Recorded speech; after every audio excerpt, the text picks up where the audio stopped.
welcome everyone to another Volleyball Coaches of Canada Coach the Coaches. This is our 22nd VCOC live broadcast. Today we are fortunate to have the University of Montana coaching staff with us, Allison Lawrence and Dana Haillsey. I said it wrong, Haillsey. And then our co-host, Gina Schmidt. And there's all like a trifecta regarding all three of these coaches. But thank you, ladies, for joining us on Father's Day and so early in the morning. Well, thanks, Dave. I'm happy to be here. First thing, first I want to wish all the coaches across Canada, all the fathers out there, happy Father's Day, and thanks for joining in. This will be a 1-hour session, and feel free to write your comments on the Facebook comment section, and we'll try to get all the questions answered throughout this broadcast. But Allison, we'll start with you. Tell us a little bit about yourself, who you are, what you do, how long you've been there, where you started, all that stuff. Yeah, I'm guessing part of the reason Gina's here. I got started as a player at Oregon State, and she was a senior when I was a freshman, and so I think like my volleyball journey really was impacted by her, and then my coaching journey as well. So graduated from OSU and then went to do other life things, and Gina was on staff at the University of Montana, and they ended up having an opening on their staff, and she called and said, would I want to move to this amazing place where there's this river where she walks to work, and she has a Subaru and everything in life is good. And I was like, yes, that's exactly what I want. Sight unseen, took the job and ended up here as an assistant, and then we worked together, which was wonderful. And then she left to take a head coaching job, obviously, and I stayed here and through some really good luck and just, I don't know what it was, but good luck, ended up getting promoted eventually and have been the head coach for the last 4 seasons. So yeah, I've been the head coach here and I love it. It's my dream job and been fortunate enough to stay here just for my coaching career so far. And then Dana was our first hire when I got the job, and I feel like that was when, all I talk about now is when we took over, so it's just been Dana and my journey from there. So I think that about sums it up. Dana, go ahead. Can you hear me? Oh, let's not have technical issues this early. Oh, sorry. Yeah. I think the computer froze for a second. Yeah, I told you it'll glitch sometimes. No, that's great. Cool. Well, I guess I'll rewind a bit and then connect to Allie's story kind of later. But so I grew up in Fort St. John, British Columbia, which is quite close to Beaver Lodge, Alberta, which is where Gina is from. So I have known Gina for a really long time. I think I knew of Gina when I was younger, but then I met her at my first junior national team tryout, I think in between grade 10 and 11, and then had worked with her for years past that through the Team Canada pipeline. So also connected to Gina, little Peace River love up there. But I went to Colorado State in Fort Collins, Colorado for 4 years. And then I always wanted to be part of the Team Canada program and play professionally. So I played a couple of summers while I was in college, kind of on the B team when the team was still in Winnipeg. And then for a few summers afterwards, leading up to the Rio Olympics, in our attempts to qualify for that. And then I played professionally in Europe for a couple years and came back, and I volunteered at my alma mater and was going through the immigration things after I got married. My husband is American, so I moved down and was just volunteering for that year and kind of figuring out if I wanted to get into coaching, and I did. And so at the end of the season, I was talking to Gina just about coaching and what that kind of looked like, how to enter into it, and she was saying that there might be an opening at Montana. So she connected me to Allison at that point, and I got to meet her at convention that year, and then similar to her, was like, do you want to come work at this like really gorgeous place? It's awesome and it has a ton of potential. And I was like, count me in. As close to the Canadian border as I pretty much can get. So yeah, it's been wonderful. I've been here for 4 years, like Ali said, since we took over. And it's been great. It's been super fun and really fun to connect back with the Canadian volleyball community as well since I've been here. Right on. Gina, go ahead. Yeah, so Dan, I know it was, you had a career as a player. What was the hardest part for you transitioning from your playing career into becoming a coach? I know there, what was that like for you? Yeah, I think there's a few pieces to it. I think first of all, I did not think I wanted to coach. I mean, I thought, at some point I'd kind of be involved again, but near the end of some of our Team Canada years, I just started getting invested and looking at the, film and our team meetings and stuff like that a little differently.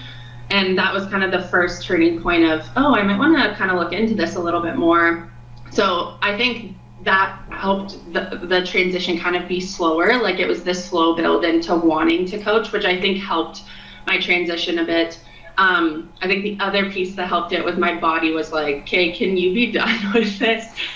So that helped the transition be a little easier, at least in my situation. I really enjoyed still being involved with less pain attached to the process. But then also, I think my motivation in it was just having a ton of incredible coaches. Honestly, since I was like tiny, my parents played rec volleyball, and I had a lot of people in my life when I was really little, like teaching me volleyball the whole way through. And so in a community that's pretty into volleyball. And so I think that whole process just really was like a giving back a little bit. And so I didn't have much like, I wish I was still playing feelings. I think there were some feelings of just like, wanting to hit goals that we didn't hit, like qualify for Rio. And that part was a big transition for sure.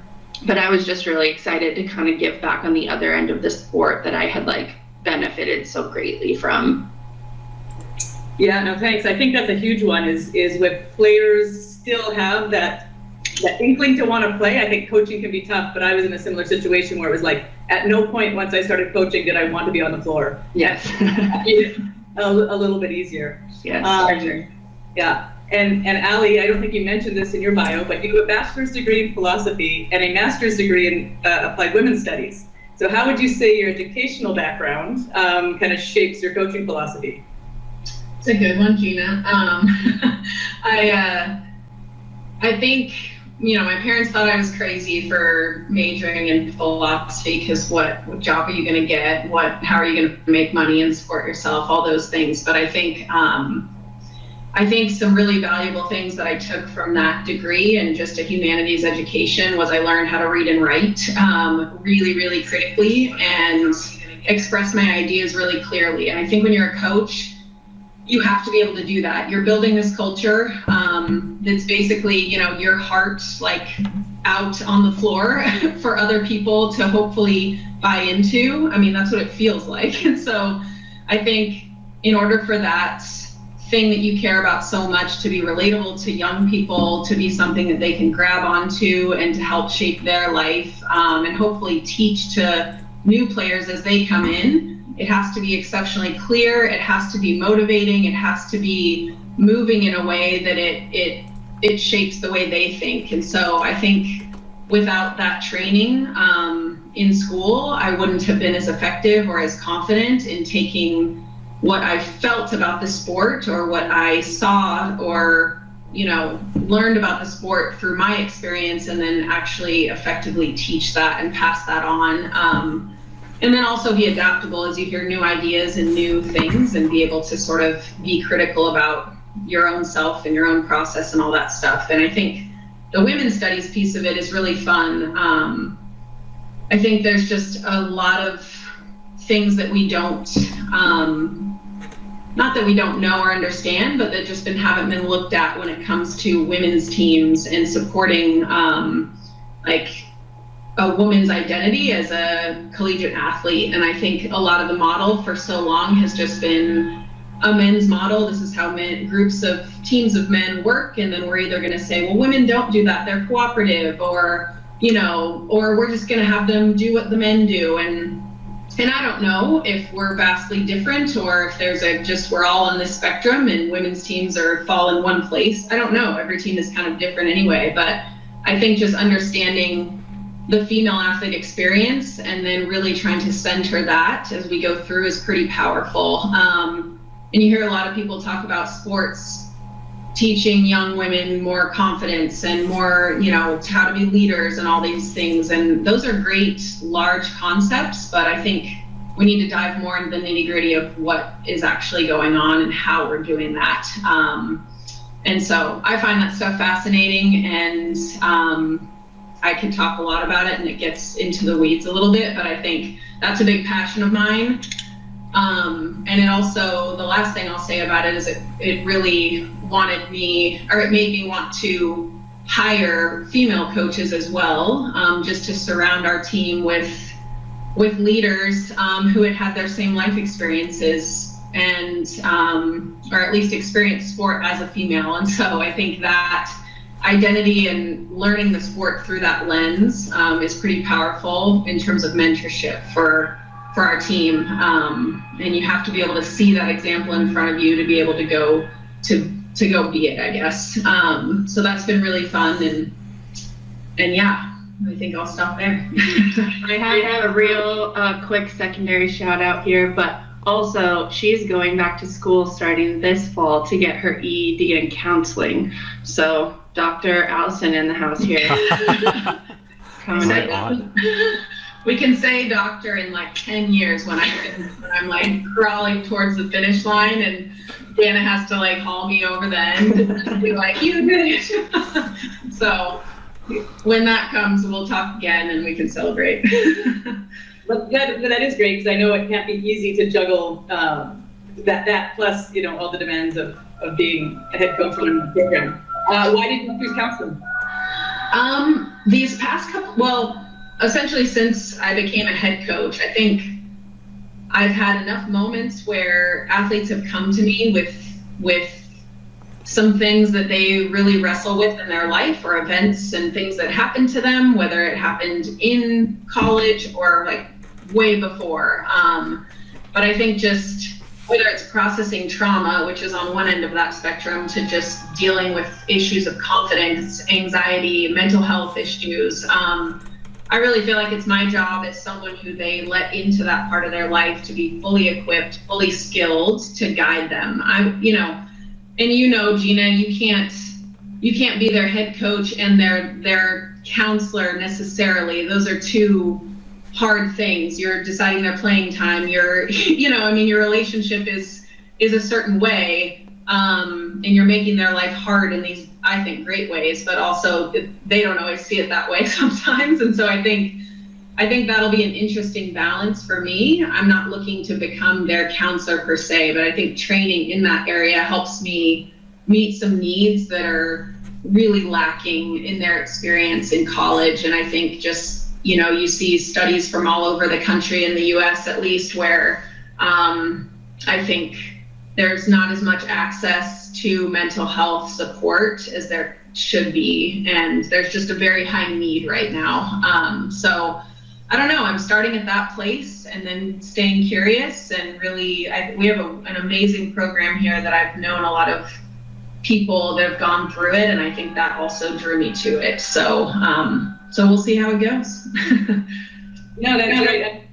I completely relate just with this COVID year, some of the things that I've seen and had to talk with my players about. It's just, there's times where I feel kind of equipped and some not at all. So maybe I'll be calling you up more often for some advice. I think I've called you for plenty of my own counseling. I'm like, Gina, I need some advice. So yeah, anytime.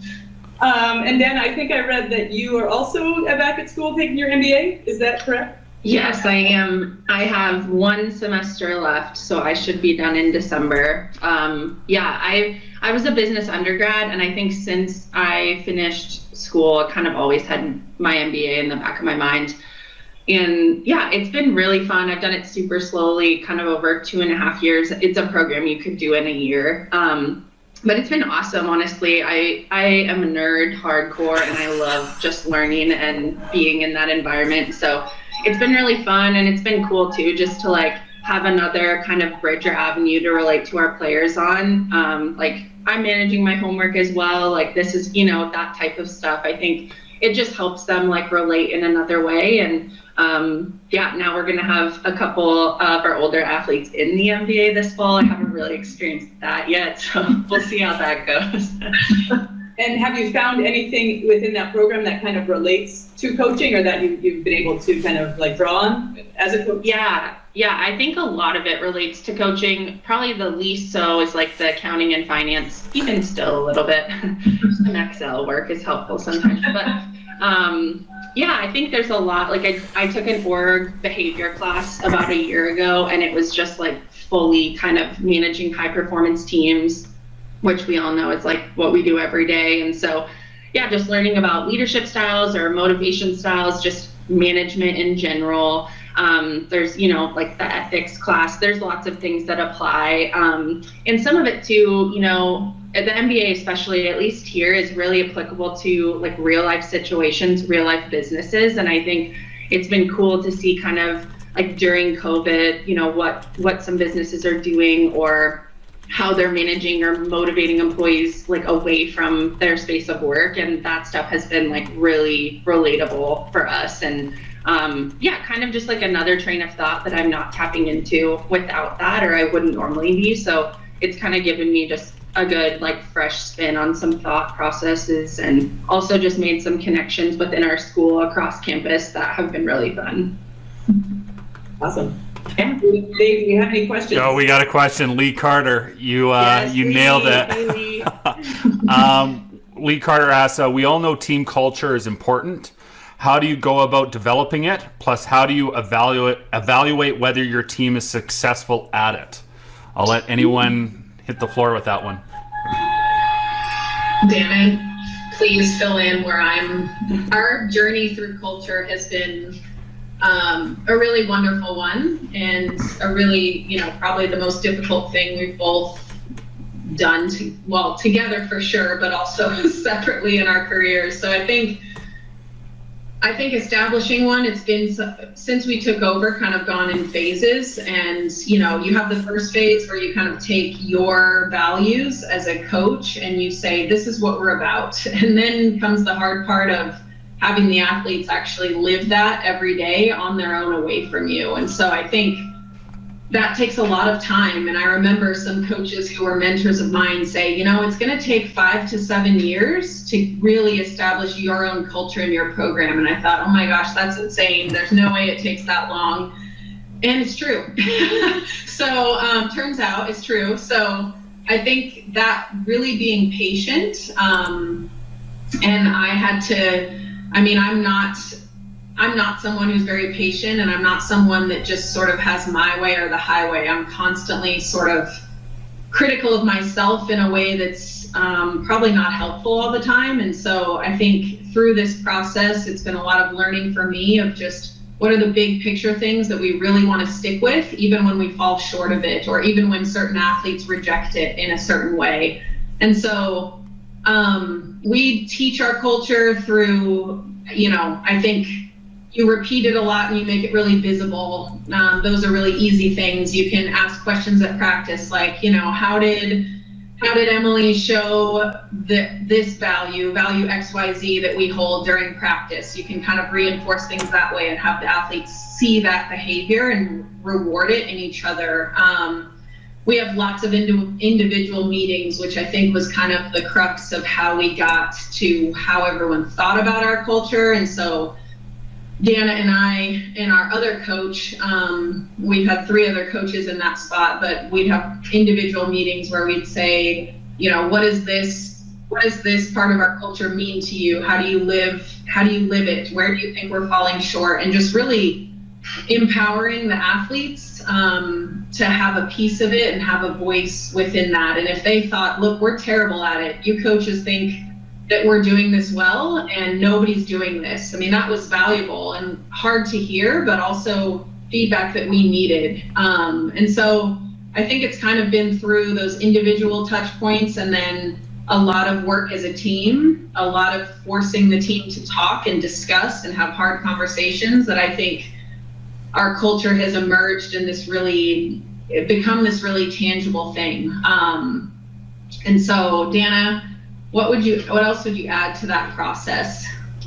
I think the one that I like would identify as like super practical way to kind of identify what's going on is in the last year and a bit, we've brought a whiteboard to practice every day, and we're not really the people who are like writing out the whole practice on the whiteboard or anything like that, but we've used it for like one side of it for goals, which is kind of another piece of like more on-court stuff, but then the back of it, we have like 3 main values in our program that are grit, gratitude, and family. And like Allie will take portions of practice just to like tell the team, okay, go write down one specific thing you saw in here that fit in any of those categories and why. And I think that's been really cool because I think culture can be, as we all know, like buzzwordy and just super feely. And so we were trying to really like reinforce, no, culture shows up on the court. So how are you seeing those things? And you know, I think grit, it's like, okay, yeah, we can fill that up with on the court stuff, but it's like, what does gratitude look like and what does family look like on the court? And it was just really cool to see the first time they were like, or like just writing stuff that like wasn't on the court. And so it was this process of like, no, this stuff shows up here. What does it look like? And I think that's really important to go through with your team. I think at first we kind of assumed like, oh, they'll figure it out. Like we see it and we obviously think about this like every second of every day, but their view of it needs to like align with what ours is. Not in a way that's like, it's this way or the highway, like Allie was saying. It's like, no, how can you identify these things in the actual space that like we need them to show up? And yes, we need them in the classroom, we need them in the locker room, we need them in the community. But I feel like our team, that took about like 2 years to get to that stuff. And then it's just been like adjusting to like the different group that we've had, but the like on the court stuff has been harder for I think for them to conceptualize, like really identifying. And then to build off of that too, like I said, once you have that like base piece, I think it's important to always be somewhat flexible with pieces of your culture, because you're always going to have new people, you know, like people graduating, new people coming in, and that's going to change the strengths of your group. And I think it's like so important to maximize the like strong personality traits you have on your team. And so that might not mean like fully just revamping your culture, but I think it is important to like be aware of those leadership traits and know like, okay, with this group, we can focus more on this because we have these personalities. And then lastly, I'll just say too, and this has been like my biggest takeaway from working here, is like Allison's leadership style is very like web-based. She doesn't like love hierarchy where she's like at the top, like yelling at us as a staff or the players and like instructing, you know, okay, do this. And that was incredible for me as like, you know, this is my first coaching job. So she's like, yep, this is yours, go take it. And that came with a lot of like me falling my face and being like, hey, the hotel, yeah. That really happened. But then, you know, readdressing that, and like I learned so much from that. And on this side of it, it's incredible because I would not have led that way. If I like fell into a head coaching role really young, I don't think I would have done it that way. But seeing athletes come through our program in this way that's like, okay, this is like the table that is Grizz Volleyball. You have a seat at it as a true freshman in your first year. And so did the seniors. Everyone has a chair here. But you're like asked your opinion a ton, and then also like held, or you have responsibility to like back that opinion up with actions. And it's like in this like inviting way that really empowers our athletes to understand how to like care about the space that they're in and then like actually actively impact it. And it's been really cool. I just saw one of our old seniors at like our alumni at a club tournament a couple weeks ago, and I was talking to her, and she was referencing some of the stuff we've done in team meetings and stuff, and how she's applied that to this like workspace that she's in now. And I'm just like, man, that's the whole reason we're doing all of this. So I've learned a ton from that, and it's been like really incredible to be a part of as an employee, first of all, but then also to see our athletes go through that process in that way. I think, sorry, I'm going to add one thing because I just can't not say this. Because Dana has summed that up really well. And the thing that I've learned a ton too in our 4 years is that, especially from the place where I was speaking from as the head coach, I needed to work in conflict as a value. And I think Gina and I had talked about this over the course of, I don't even know, probably forever, but how to have tough conversations. And if we all care about what we're doing and it means that much to us, we're going to have some disagreements about how we're going about it. Whether that's, hey, you showed up late to class and I don't appreciate that, or hey, we're not working very hard at this practice and coach shouldn't have to be honest right now. We have a higher standard than this. I mean, some of those are really small things. Some issues are really big. And I think, and this is back to the women's studies piece.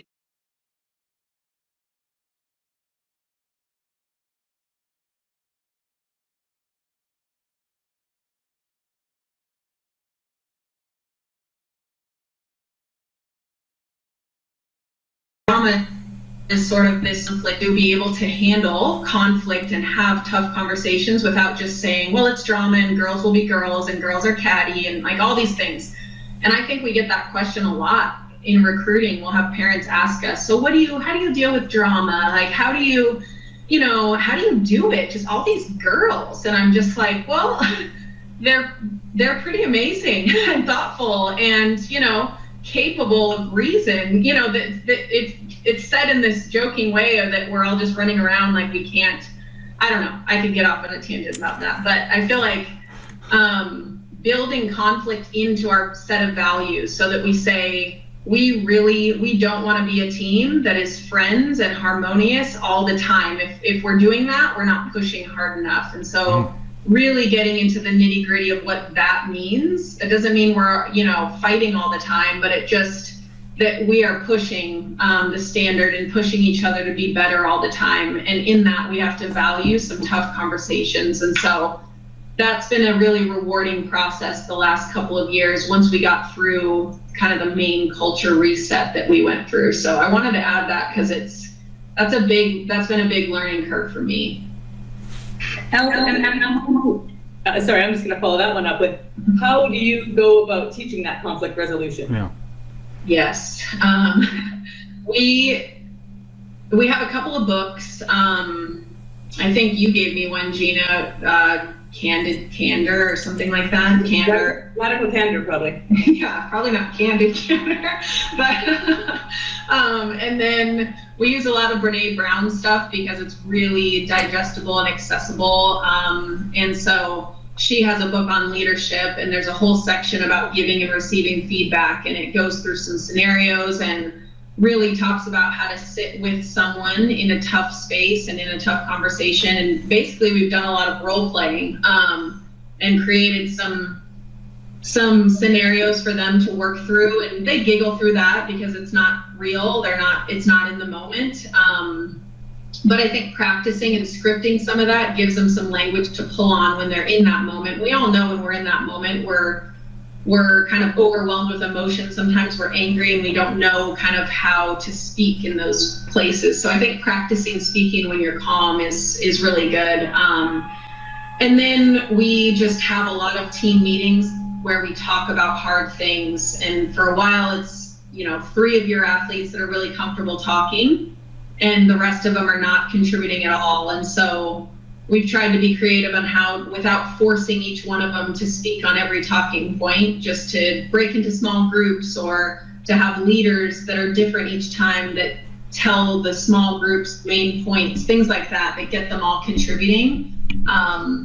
yeah, we kind of force them a little bit in the team meetings to talk about hard things. And then I think, and as coaches, we've all been in this situation when, you know, Emily comes up to us and says, yeah, I just, you know, Stacy's like really bothering me. She keeps doing this and this. She keeps talking about this other person. And our first response always is, have you talked to her yet? And obviously that's a response all us adults think of, but I think just not allowing us to be a space where they get to vent and kind of get cuddles for coming to us and talking through this.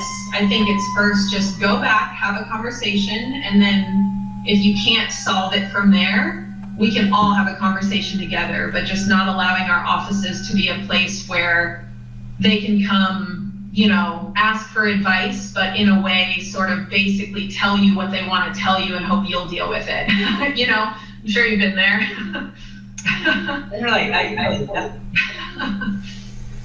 So a question here is, a lot of these athletes, you know, come from the club world and stuff like that, and they're not used to having these tough conversations based on how society is these days.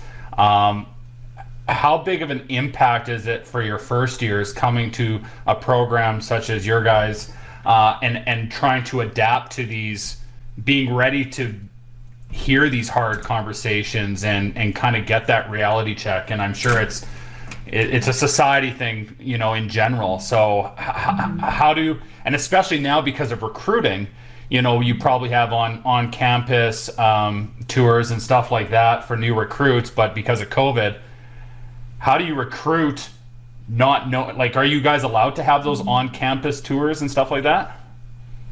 Yeah, we are. There's, depending on the age of the recruit, we can have on-campus visits with them and have kind of set the stage for some of that.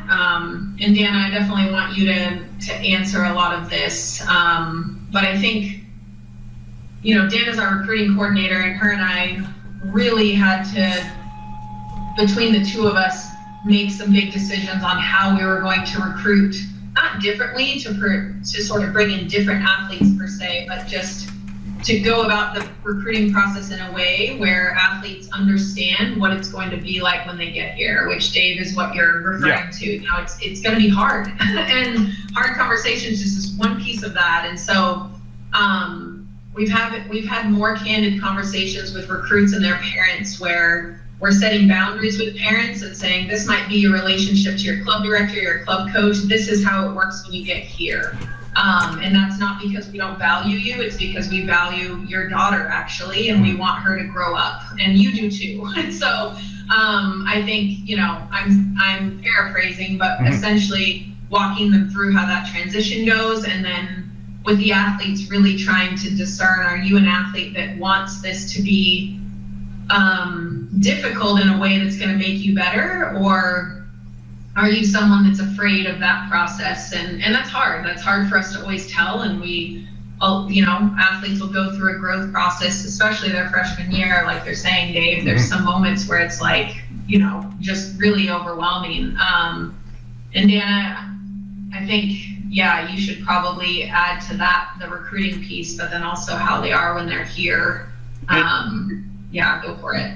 Yeah, I think I have made the mistake before of just like assuming everybody's a hard worker, which is a weird thing to assume, but I think I've like realized that over the last couple years is just, no, like that's a character trait, at least a level of it is, and really trying to engage, you know, their club coach, their high school coach, we call teachers a lot, and we ask them for all that information, but just kind of character references of like, no, is that level of effort consistent throughout all of their life? Because it's going to need to be here. And just kind of talking through this process with them, their experience, or what their experience here could be like in a real way, has been super helpful, because the reality is, like, we have been in a rebuild and we need personalities here that are like, I want to put this thing on my back and like run as hard as I can at this goal, and like fall down and like smack my face into the ground and get back up and put it on again, you know. And so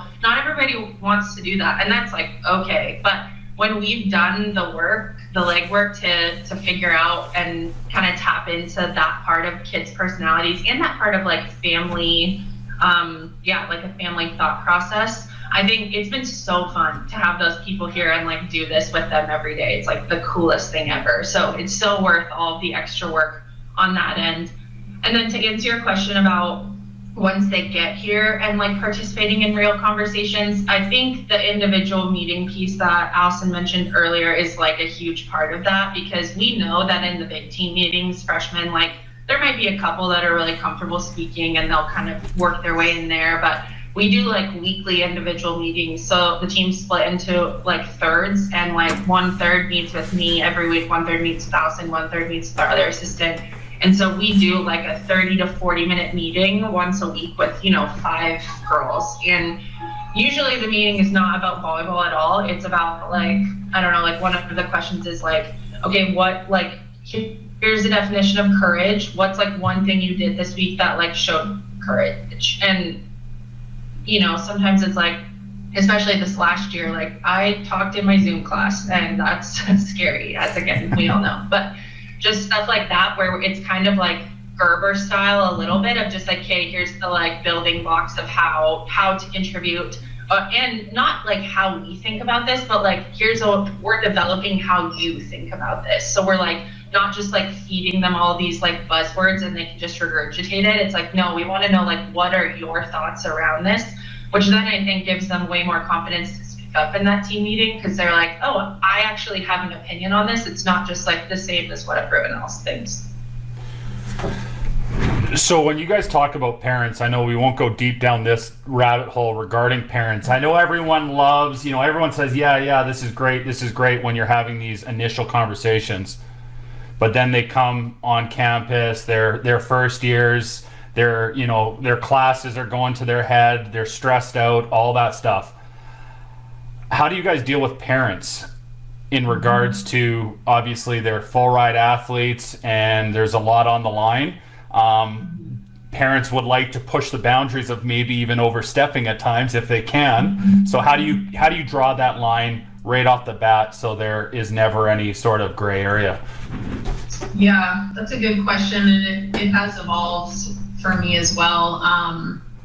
Because I'm someone that if I know someone's upset with me, whether it's a parent that's removed or a parent that's, comes to every game, it weighs on me. It's not, nobody likes to be in that position. So that was really stressful, especially in taking over the program the first year or two. But we send out this parent letter when the athlete comes to campus. I'll either hand it to the parents when we move them into the dorms, or I'll mail it so they kind of get it after they get home.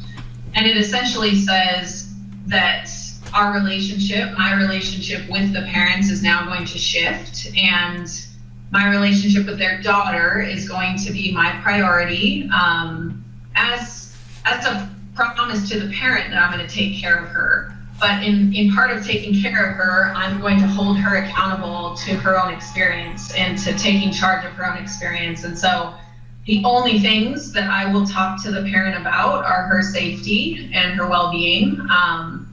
And so I make myself available. If you ever feel afraid for your daughter's well-being, call me, text me any time of day.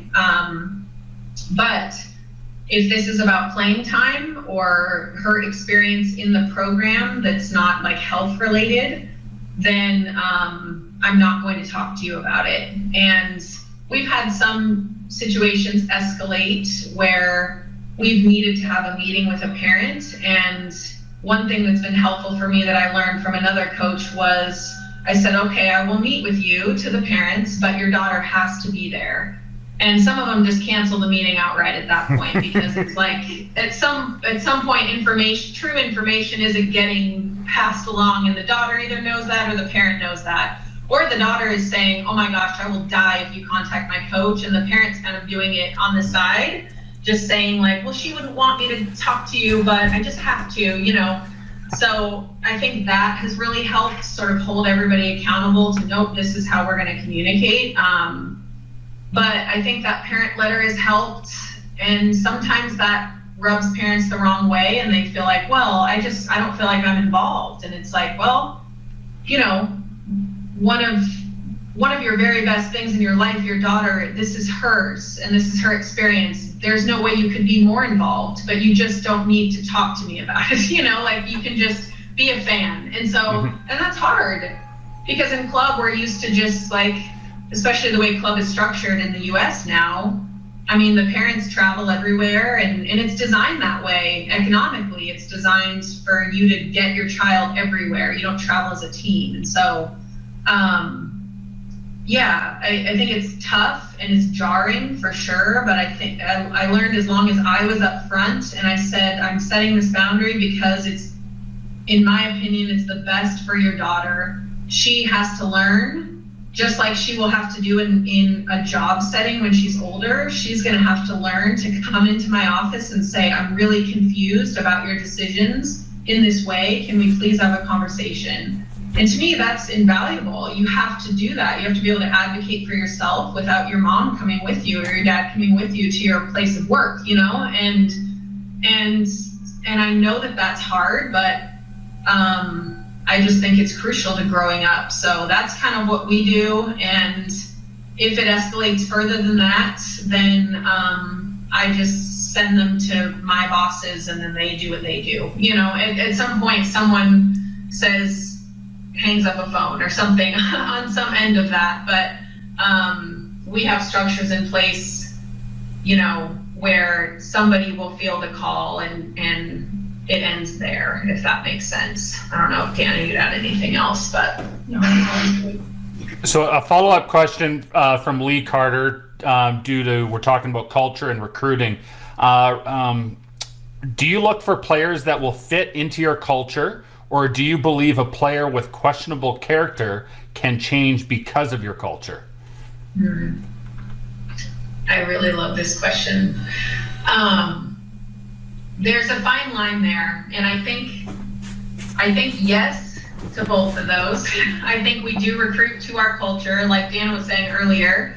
We really try to identify a toughness, a competitiveness, and independence that will do well in a culture where we're asking them to carry part of this themselves. And so we look for that for sure. And then I also think there are situations where an athlete can mature in our culture and it's valuable for her and it's valuable for us. And not to say, I mean, the question is, okay, like there's this stud athlete, but she's a toxic kid. Do you take her? That's essentially what it boils down to.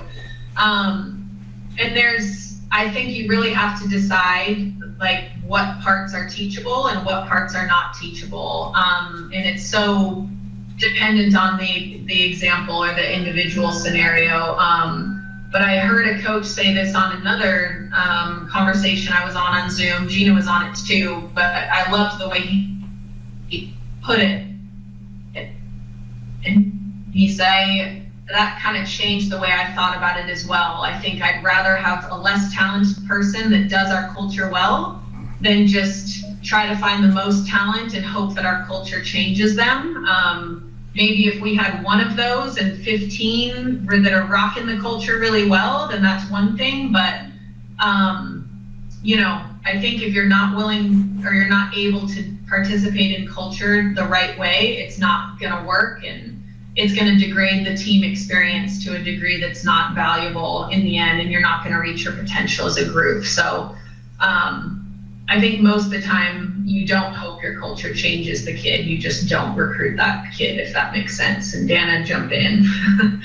Yeah, no, I agree with you. I think the other piece is just like, for us, we've talked a lot about like really trying to recruit kids with their own motor. Like, you know, we can motivate them, give them information, but they're like going on their own, and we can like redirect that and turn it, but it's not us like motivating them. And in my brain, part of that is like them being like creative, like they're able to like create in spaces that they're in, and that can be like an energy and an intensity that can be like producing on the court. And so I think that's been like the biggest key, at least in my mind, is like, does the person have that like character trait, and do you see that show up in their club team and their high school team? Because I think if they have that and they're invested in your vision, like if they don't, you know, just like quintessentially fit, I think that like type of person can like still really contribute in a way that's like holding their weight. But I think I've also learned that if they don't have that piece, or they're like, no, kind of this is what I'm like, or I'm like really heavy for the people around me, it's really hard for the rest of your team too, because you end up asking people on your team to do way more work to like make up for that athlete in the culture realm, or in your just like the team kind of vibe, for lack of a better word. But I don't know, it's a lot of work, and it like puts a lot of extra stress on people that we're already asking a lot of, especially in the structure that we have, where it's like, no, we want you to have a big voice. So if we're asking that of everybody in our group, and then one person is very either like isn't contributing, or is like, nope, I'm over here kind of doing my own thing, it's a lot of like weird pressure and weight, and like you end up bearing some of that as the coach, and then your athletes do, and it's just like, I don't know, I think it gets pretty funky. So for me, it kind of like boils down to that like motor character trait. Fair enough. Gina, go ahead. Yeah, just to kind of stay on this recruiting theme, kind of a two-part question, I guess. Just maybe Montana being a smaller volleyball market, where maybe you have to recruit quite a few players from out of state. Can you talk about how like trying to develop the local club system in Montana, like kind of has it been able to affect maybe your ability to recruit locally? And then the second part, maybe completely unrelated, is just how big of a the advent of the transfer portal has affected a lot of things. So I don't know how many Canadian coaches know about it, but it's basically like almost like a free agent market that people can, college players can now put themselves into a transfer portal and essentially shop around to transfer at any point, if you will. So, and then how has that affected? Has that affected how or what you do recruiting wise? Okay, great. Recruiting coordinator, do you want to start that? No, I think you should kick it off. Okay. So the name on my picture is Nate Michael. So I'm married to someone who runs a club here in Missoula. His name's Nate. And I think just watching the development of his club and sort of how he's worked really well with other club coaches in the state to sort of get a more competitive schedule. They have to travel a little bit more. Gina, like you're saying, we have to go to Spokane a lot just to not play the same 4 teams, over and over again and get better competition. But there's a lot of, Montana is such a fascinating place, and you know this, you recruited here. There's incredible athletes here, and a lot of schools are a little bit smaller and more rural, and so the athletes are all playing multiple sports, and not a lot of them have time for a club season that is as demanding, that would match like a USAB club season where you're going to 5 qualifiers and all these things. And so I think the club scene here being able to adapt and sort of absorb multi-sport athletes and really honor that and hold that piece of Montana that I think is really valuable. And so you can get, an Amy Roberts like Gina recruited, which was, a standout from a tiny part of Montana, Eureka, and she did amazing things and hadn't grown up in a typical club season. You can end up with that athlete. But then you can also, what's the word I'm thinking of?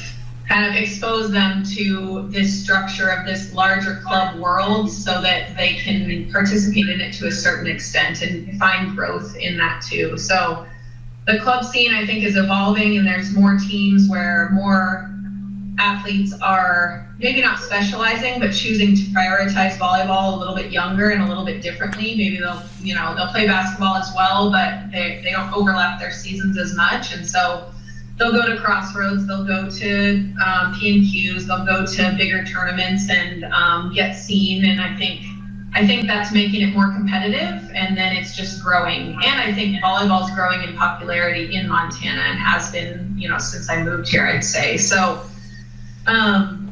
I think that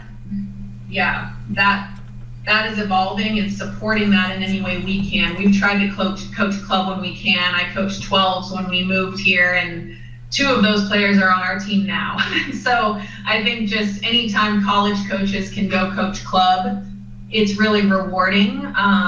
And high school coaches can't coach club necessarily, they can't coach their own athletes. And so there's all these rules that kind of keep really good coaches away from certain teams, unfortunately. But I think anytime we can give back in that way, it just grows the sport and grows the game. So I'll say that about that. If Dana wants to add anything before we jump on the transfer portal stuff.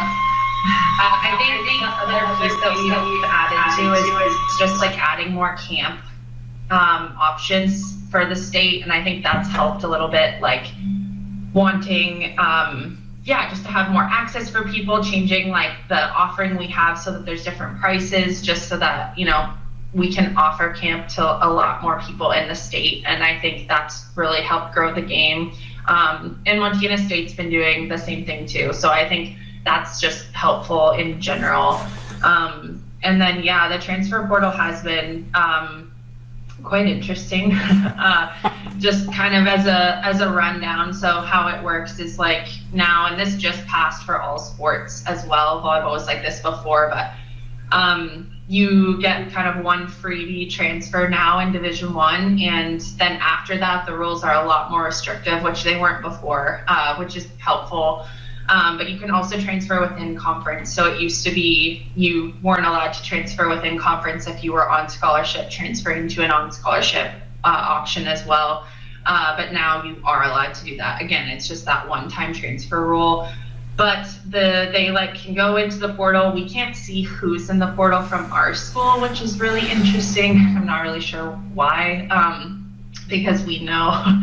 But that's how that functions. And then we just have a login, and them being in the portal is like kind of saying that their compliance department has cleared them to, we can now contact them. That part's good because then there's way less kind of like shady communication going on.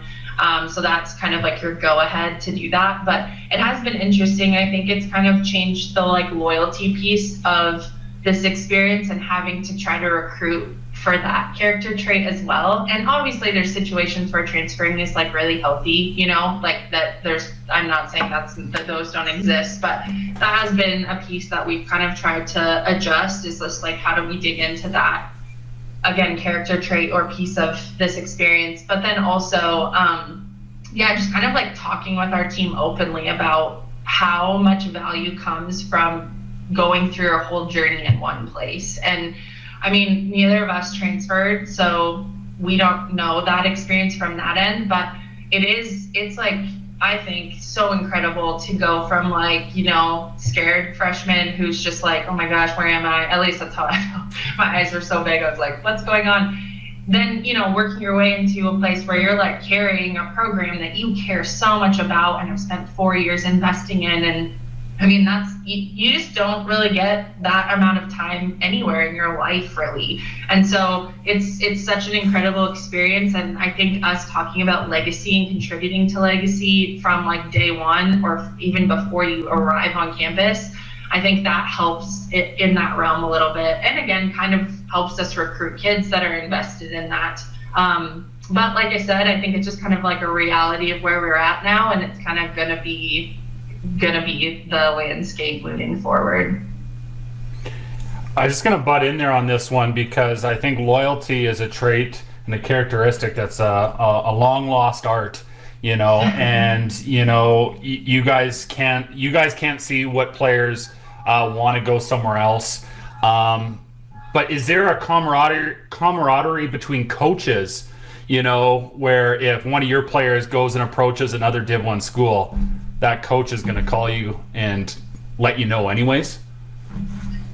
Yeah, and I mean, I think an instance where we can't see who's in the portal from our own program, but they've told us, hey, I'm transferring. Sure. And so that's the part. We haven't had a situation where an athlete goes in there where we're like, wait, what? We just went to practice with you. And so that would be really, would be something. But I think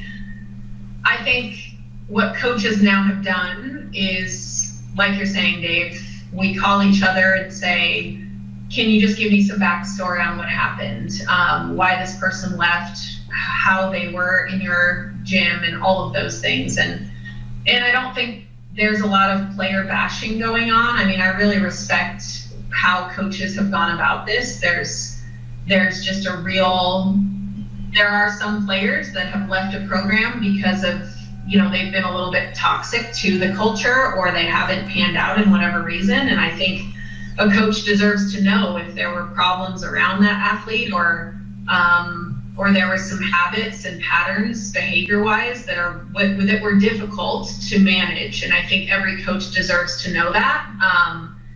And so you talk about those things, but then as far as the conversations I've been in, that you also say things like, but great person, and they're gonna figure it out, type of a thing. And sometimes it's just, and we've had this before, especially after COVID, of just, there's some mental health things going on, or there's some real homesickness, and we were all in a pandemic, and they've got to be closer to home, and that's just the reality of it. And we love her, and we love all our players, but there's those situations too where the coach just wants to know a little bit more background. But sometimes there's no phone call. I'd say the majority of the time there's a phone call to try to figure this out. So. And I know you guys talked about recruiting. If there's maybe not in Montana specifically, but a player coming from a bigger city, if they have 5 jerseys in their closet by the end of their club career, that's probably a negative, in regards to characteristics you guys are looking for your culture. Correct? Yes. Yeah. There's patterns, and there's that pattern of, I just had a hard day, so I'm going to change. I'm going to get out. I'm going to change my environment that show up in club or high school scenarios that we can identify. And I think that's what's hard. I think the intent behind the transfer portal, at least is how it's been explained to me, is that, well, coaches can leave their job and move up and move on anytime. And we want some accountability, and we want coaches to build a program and a culture where kids want to stay. And I think that's to me, that's just naive. I understand that intent, but I also feel like the underbelly of it is kind of, well, if you had a bad day, you should just leave. And I think if this experience is really about teaching how to adapt to hardship and how to use hardship to, kind of live your best life and give your life meaning, and not just hardship, there's triumph as well. But as we all know, when you're doing something hard things happen. So I think inherently in this experience, we expect growth through some trial and tribulation. And yet, to me, this sort of opens up this idea that, well, I'm not really happy this week, so I should take off. And I don't love that. So I don't know how to reconcile that. I don't know what the answer is. There's a lot of ins and outs, and this is a big business. And I think sport to sport, it's very different. And I think, Dave, what you're alluding to too is our club systems aren't exactly designed to value loyalty either. It's just, it's a transaction. So here's a lot of money, which is a problem in the first place. There's access, there's access problems from there, but here's a lot of money, and what you want out of it is a scholarship, or, a scholarship to the best school possible. And if you don't get that, you're either leaving that club or it's someone else's fault, right? So I think inherently in our club system, we're also teaching that there's a transaction piece, and if you're not satisfied with what you're getting, then you look for it somewhere else. Anyway, again, we could go down the big rabbit hole, but I don't know the answer. No, fair enough. But there's some symptoms that aren't healthy right now for sure.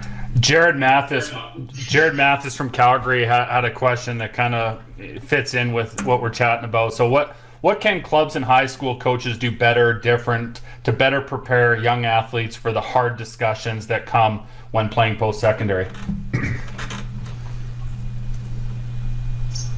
I think having really upfront and transparent conversations with your club athletes about their game, I think is important. I mean, we tell our team all the time, information is not judgment. So your hitting percentage is 150. That doesn't mean you're a bad person, but it does mean you need to have a better hitting percentage. So I think having those conversations about just really specific on-court execution, and then, you find your own way as a coach to sort of separate that from how I value you as a human being. And that's an easy thing to say, but I do think it's hard to do, because it's hard, especially in high school and club, you're dealing with athletes that are 14 years old, 15 years old. It's hard for them to navigate feeling like their self-worth isn't tied to their execution of the sport. But I think having those conversations in that way and planting those seeds is really helpful. And then I also think just how you react to to the hardships that they're going through. They're not getting the playing time they want, or they go off to college and they're not getting the playing time they want, and they're calling you. Your reaction to that really matters. Is it, oh, well, I wouldn't do that, or that coach sounds dumb. I mean, that actually happens.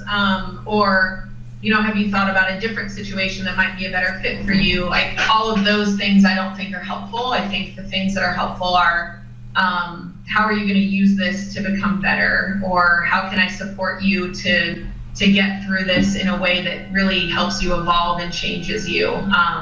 And Dana, please add to that. But I think those things are important. And in the States, a lot of club coaches are the first phone call of an unhappy freshman, and that club coach says, well, just wait a minute, give me a couple days and I'll see who I can talk to. And I think that's really detrimental to their growth and development, and undermines all the things we're trying to teach. So. Yeah, the only other thing I would add is just to your first point, Allie, is just, I feel like before, the toughness of the athlete was and even recruits say this to me on the phone, even still, when I ask about the coaching style they really enjoy or thrive under, is well, I can deal with someone yelling at me, which is great. But I feel like if the club or high school environment they're in is you're either yelling at them, or you're goofing around or whatever, which we goof around so much. But I think the space in between those two can be detrimental in the information is not judgment realm, because I think it can be no, my coach is tough on me, and I've played for coaches like that and love them to death. But I think the space in between there and engaging in that space is really important, because if you aren't talking to them about those details and that information, and or even just execution or their attitude or whatever, in a way that's holding them accountable, then they're just reacting or creating a barrier that helps them deal with your emotions. And then they're just doing their own thing over here, whether that's okay, I'm not going to let you speak into my value at all, or they're just processing the game on their own. So I think creating some tension in the middle of that's regardless of your coaching personality, I'm not saying you can't be at either end of that spectrum, but I think if high school and club coaches are doing more of the engaging in those conversations, like Allison said, I think that really helps them understand no, this person isn't treating me differently because I'm not executing what they want or providing what the team needs. It's I both of those things can exist at the same time. My value is here, and that doesn't have to change, but I still can be evaluated per what I'm doing on the court. And I think that part is learned, and for sure is I'm sure this is the same in every program, but I'm not on, a freshman outside that's passing, what are you doing? Every 5 seconds, they're figuring it out too. I'm changing how I'm speaking to them in that way. But again, we have to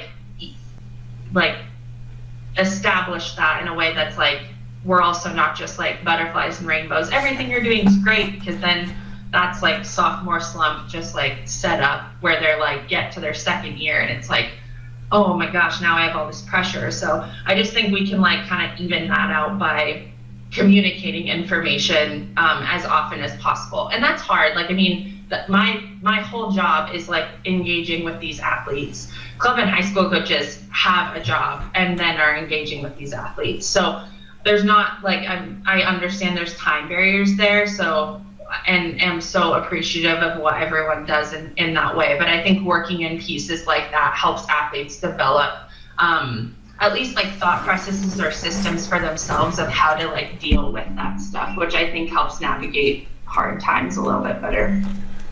Coaches, do we have 10 more minutes? Yeah. Okay, we're good. Okay, no, we're just at that 1 hour mark, so I just want to make sure. A question, Dana, you mentioned before about your practices and the whiteboard, and on the other side of the whiteboard, you had goals. Being part of the Big Sky Conference, it's a tough conference. Are there certain things that you guys prioritize on a technical side and implement right away with your teams every year to, obviously put yourself in a competitive place to make the NCAA playoff tree? Yeah, definitely. I think like all volleyball everywhere, serving and passing is like a really big deal. So I think we talk about side out percentage and point score percentage pretty quickly with our team. And I think some of that kind of the way that this all started was we were talking to our team about like making, kind of long-term goals and then breaking that up into short-term goals. And one of our athletes suggested like, I like goal setting. I like what we're doing, but like when I'm in practice, I forget what my goals are. And then I go back to the locker room and look at my binder and I'm like, well, I didn't even think about that the whole time. So Allison came up with this idea of like writing your goal on the whiteboard, and then pretty much at every water break, they're like ranking themselves 1 to 5 on how attentive they were to what they were trying to do. And again, it's not like perfect. Well, some of them, the goal is perfection. Like our libero might say, I'm gonna engage on every single dump. And if they don't do that, then obviously they're not hitting 5. But I think that is one way to like really make goals super tangible and like our athletes super aware of them. And then I think we talk about a lot of like goal setting kind of like standards in certain areas. So, we might talk about hitting percentage, and hitting percentage changes per position, even like in what our 2 outsides are performing as in the 1 or the 2, or like on the opposite, or our M1 versus our M2, what they need to be focused on. And so we definitely talk about like those standards and what they need to be at. And a lot of that also is applied to playing time, where like if an athlete's asking like, hey, how do I get on the court? We're like, hey, you have to hit these benchmarks. And that's really going to help you. But that's also not it. Like you have to make it so that the people around you are playing better while you're playing. If you're hitting those benchmarks and it's so hard to play beside you, that's not helping our team as a whole. So I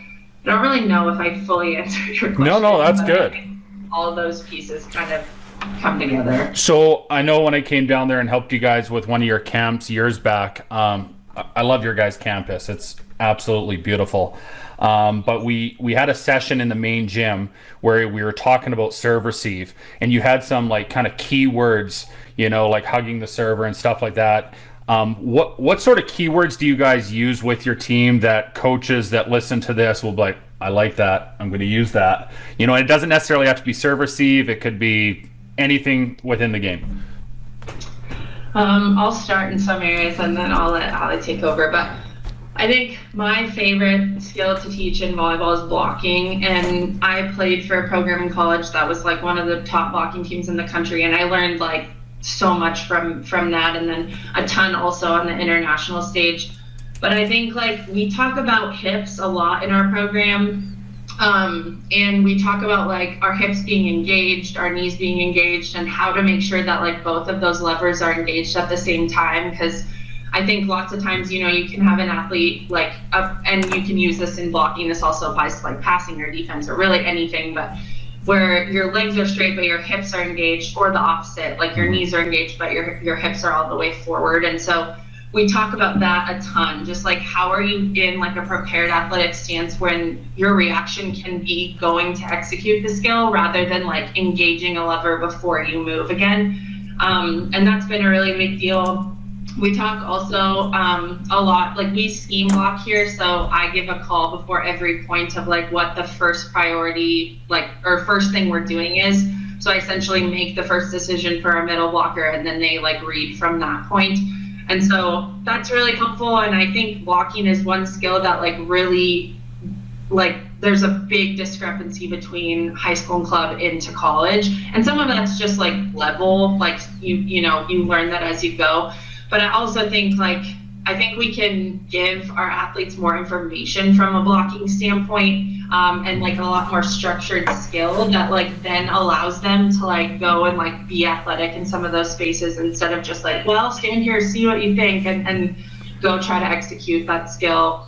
And yeah, I think just the last thing I'll add is like in talking about hips here and like body spacing, I think that's been a big thing we've adapted to even over the last like year and a half, is just like where we are in comparison to the ball and like how our body can be explosive in that way. And that happens when we're attacking, it happens when we're serving. Like, what do we look like after we're executing what we're doing? Are we in this like really unexplosive position, or are we like moving in the direction we're trying to go? And we watch a lot of that on video. We have like an Apple TV and an iPad in our gym, and with like the newer version of Apple TV, I think it's like the fourth version or something.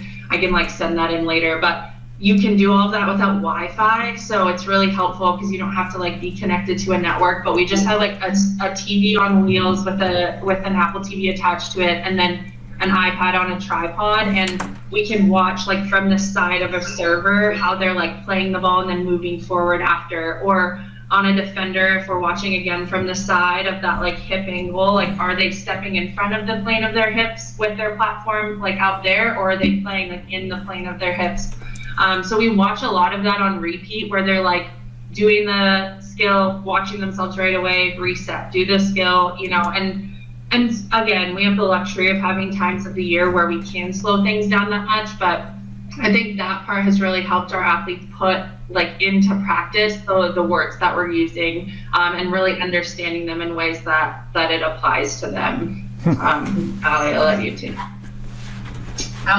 Yeah, I'd add, the only thing I'd add, I was just thinking of cue stuff. One thing that helped our serve receive, and I think we did this when you were here, Dave, and it's just so simple, but when I feel like everyone does their versions of seams, you know, you have the diagonal arms, you hook the server, you know, whatever, it doesn't even matter, seams to the left, seams to the right, whatever. But I think what helped me, because certain passers just read serves better, and so we have all these great seams, and then someone's just faster to the ball, and I'm like, well, if you're there, just take it, you know. And so, especially if you're a libero, just like go take the ball. And so we started to do, you know, if you split the court widthwise into, you know, 100%, I would call out, you know, 4-4-2, and so the passers, you know, right back and middle back would have 40% each, and then the left back passer, the passer that's pulled up back, who's also hitting, has 20%. And rather than me yelling, shaft, shaft, and they're all looking over and we're sort of like looking at each other, just having that simple number system allowed us to sort of have, you know, some players take more area and more seams around them than others. And so I really like that one. We've had like 5-4-1 where, you know, that person's like tiptoe on the sideline or whatever. And so I think it's just easy for me. The players get it. They don't have to look at me. There's not confusion. And I can say that ultimately right before the serve's happening, and we can make that adjustment without causing like chaos. And so Interesting. I like that one. And then with attacking, I feel like the thing I say the most is just long, loose arms. So I feel like, especially if you're a juniors coach, like just teaching eliminating any forward swing in an approach with your arms, and just having like loose shoulders. We do all this like loose shoulder stuff, but just like throwing your arms back really loose. And then I think just like the fast, really high backswing to bringing your arms back to load. I think that I didn't always teach that and didn't know how to teach that when I was younger or working with kids. And I feel like that's helped me teach attacking and eliminate some really bad, I mean, kids have all kinds of like crazy arm swing stuff. They swim out, they cross their arms, they like Frankenstein forward, they do all these things. And so that's been helpful. And we do a lot of stuff where it's like, you're loaded on your left step. If you're a right-handed attacker, you're loaded on your left step and you just have your last 2 steps. We call it a detonator. And so we'll do that off of a live set or a toss. And that just teaches like, my first move is to get into my throw step with my right step, but my shoulders are engaged forward and my arms are like really loose and back as high as they can. And that's helped, to me, jump higher when you do all that efficiently. And then the last thing I would say is just this last year, we talked about jumping hard, which every coach is like, yeah, duh. But I feel like just in watching our outsides, especially out of system, the amount of times we were trying to teach them what a good managed swing was. And then so they decide really early, and then they're having this like managed approach almost. So they weren't max jumping, they weren't jumping hard to the ball. And then, so they're like managing their feet and then managing their swing, hitting low off speed and basically getting blocked or like spatching it out of bounds. And so really trying to focus on jumping hard was something that they, I think, could grab onto. And then also just we could evaluate throughout a practice. But kind of changed how we thought about our out-of-system attacking, especially. So, woo, we can talk about this. Awesome answers, great. Gina, do you have one final question? Well, we were just, you guys were kind of mentioned video and watching in the gym, but I was just also wondering about when you're facing in the NCAA, kind of compared to in Canada, where people play the same team back-to-back nights often here. You guys play a different opponent in the same weekend. So just quickly, I guess, kind of talking about how do you do that? How do you guys prepare to face, those 2 different opponents in the same weekend? And, do you talk about the second team earlier in the week, or do you focus one at a time? Or is it more time spent on your own game and, versus the opponent?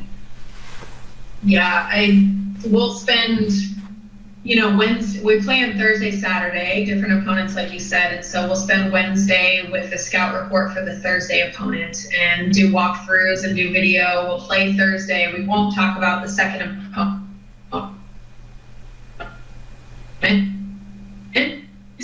We're going to need to prepare for this in similar ways. And then on the Friday in between, we're watching film and we're completely moved on from that Thursday match. We're doing walkthroughs, we're having individual meetings, whether it's on the road or in person or at home, and then playing events. It's so fast.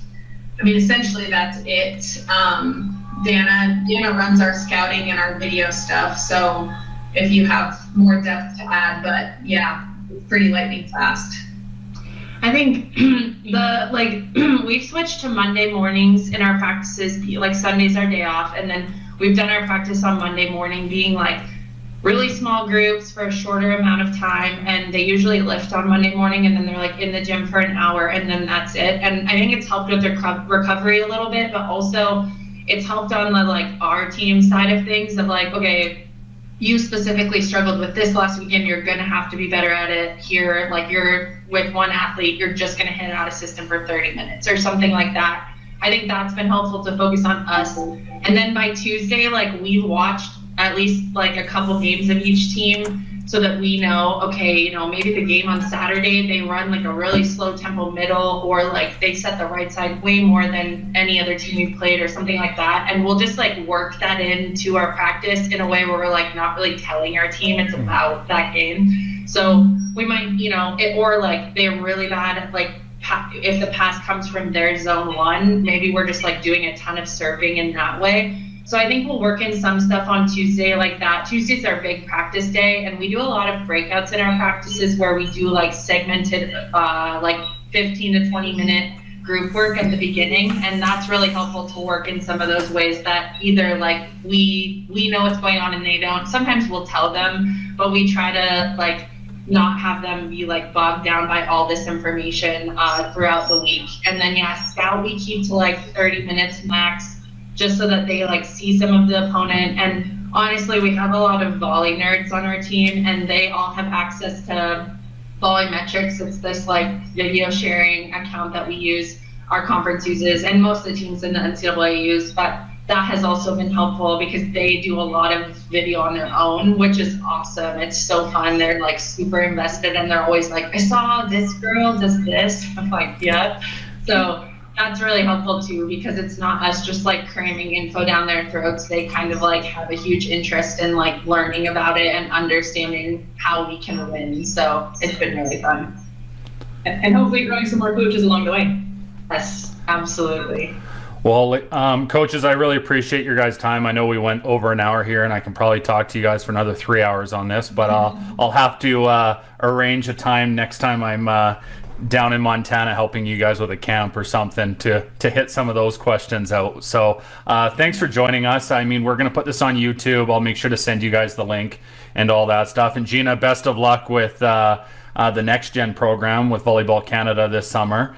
But no, I know it's an early morning, but I appreciate everything all your insight in the last hour and 20 minutes. Well, thank you so much, and thanks for changing, to today, and that was on me. So thank you so much, Gina. Thank you. Yeah, it's been wonderful. Anytime, and come down to Montana anytime. Right on. Absolutely. Thanks so much, Dave. Happy Father's Day too. Thank you. Okay, have a good one, guys. Talk to you later. Bye.